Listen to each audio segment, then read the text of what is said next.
Manager of McDonald's Philippines, Mr. Yves Nakville.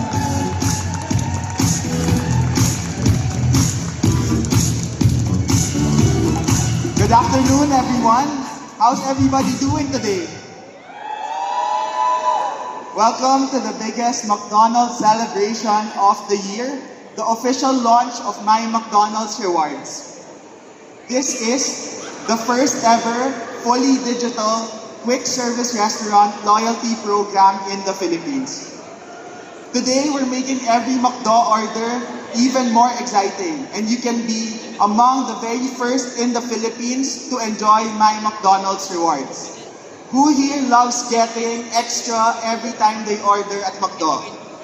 Can I see a raise of hands?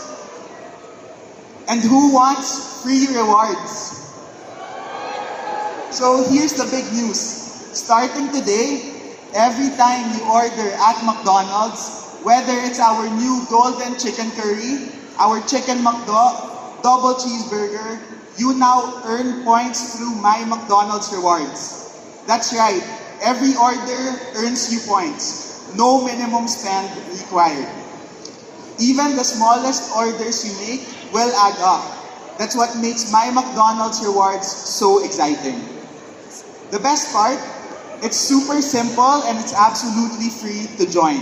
There are no hidden fees, no special requirements, just 3 easy steps. First, download the McDonald's app. If you don't have it, get it now from the App Store or the Google Play Store. Register for My McDonald's Rewards in the McDonald's app.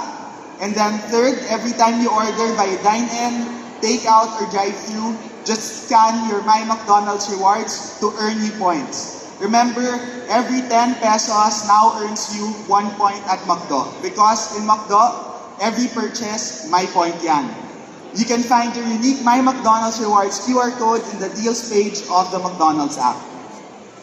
There is unlimited earning potential with My McDonald's Rewards, and every order brings you closer to getting a free item. So whether it's breakfast, lunch, or dinner, or even midnight snacks, if you choose McDonald's, remember that you will be rewarded.